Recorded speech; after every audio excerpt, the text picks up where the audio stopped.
Hi, and welcome to section 7-2. Our topic today is how to prepare a balance sheet. Back in chapter 6, when we created our worksheet for the end of the fiscal period, that worksheet had two columns on the right. We had a column for the income statement, which we created yesterday in section 7-1. And also on the worksheet on the far right, we had a column called the balance sheet on the worksheet. And so today that's what we're going to be creating. We're going to be creating the form called the balance sheet using the balance sheet column from the worksheet as well as the account titles that go with the amounts. And so on this on the form, the balance sheet, you are going to have your heading, which is pretty consistent. You have the business name on your top line, the name of the form, which goes in the second line, which in this case is our balance sheet. But the date is a little different than what we've been doing for the past couple of lessons. They used to say for month ended.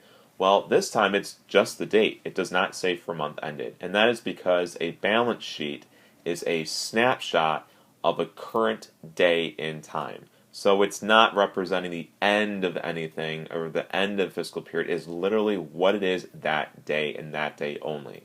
So you're only going to have the month, the day, and the year. Next, you're looking at an example of what a balance sheet looks like. You have assets on the left side, and you have liabilities and owner's equities on the right side.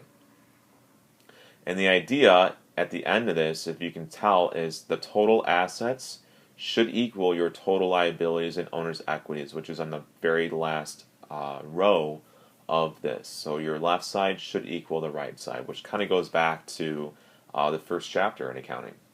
And so our assets, you would pull these assets from the balance sheet column on the worksheet, list them in the same order as they appear on the worksheet. The only math that you would have to do, though, is add up your total assets. You will have to do that manually. On the right side, you have your liabilities. You have a heading for the liabilities, and you have, in this example, two accounts payable account titles, which both are liabilities, and their amounts. And you would list these in the same order as they appear on the worksheet. And then manually, you would have to total up those liabilities. You can see on the fourth line down it says total liabilities. You would just add up your liabilities. If you just had one, then you would only have one thing to total. And then owner's equity below that, we have capital. Now, capital is not going to be the same capital that appears on the worksheets.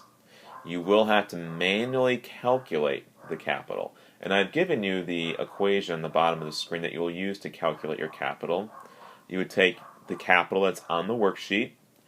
You're going to add the net income that is also on the worksheet, subtract the drawing on the worksheet, and that is going to give you the capital that you will write onto this balance sheet.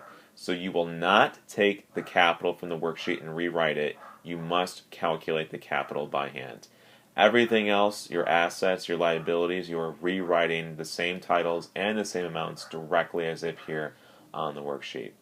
And the last thing that you'll be doing is totaling your liabilities and your owner's equity. To do that, you would just take your total liabilities plus the capital. That equals your total liabilities and owner's equity.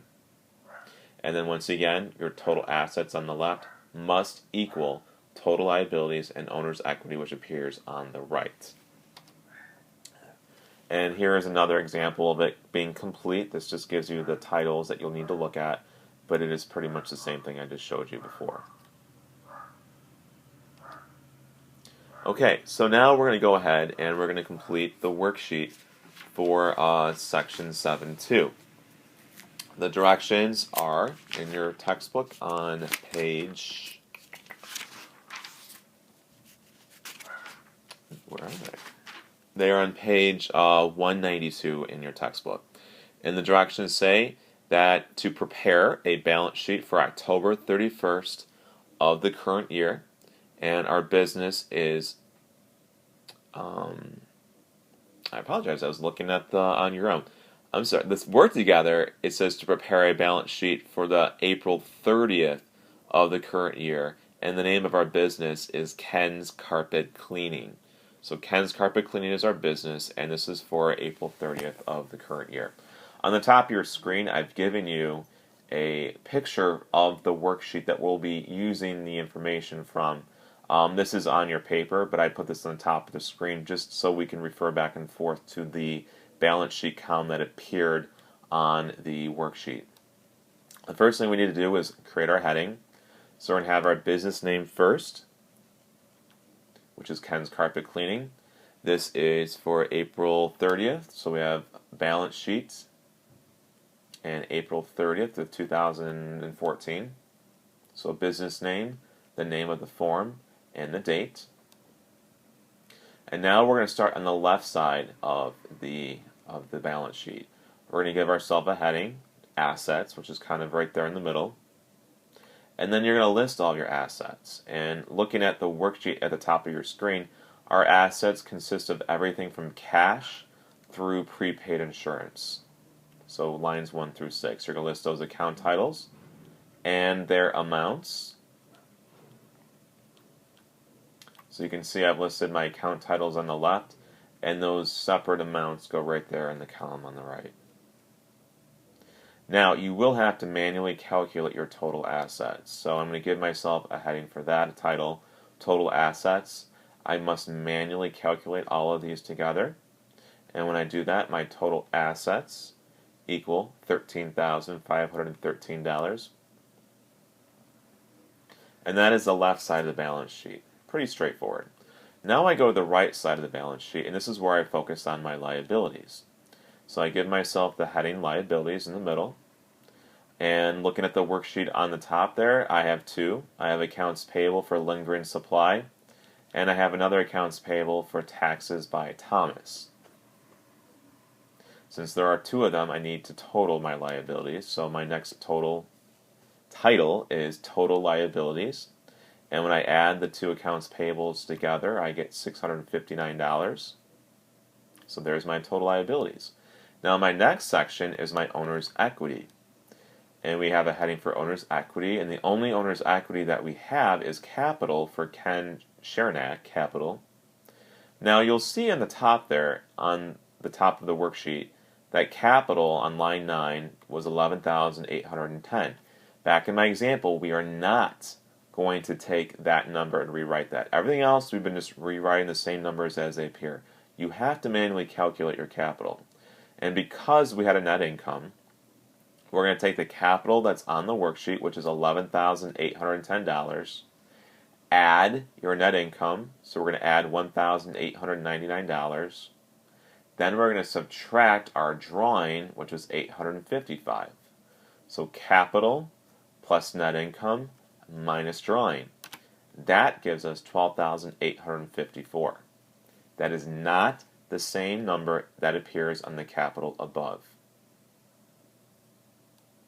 So my last step is to add this all up. I'm going to take my total liabilities and my owner's equity, so $659 plus my capital of $12,854 equals $13,513.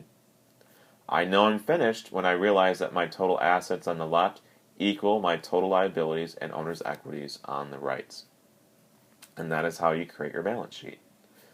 Again, everything, the account titles and the amounts are rewritten exactly as they appeared on the worksheet except for capital. Remember, you must manually calculate that. If by any chance you did not have a net income and you had a net loss, to calculate your capital, you would take the capital on your worksheet, but you would subtract the net loss, then subtract your drawing to calculate that capital if you happen to have a net loss. So now you're going to go ahead and complete the on your own for section 7.2, and I will see you in a few days when we work on chapter 8.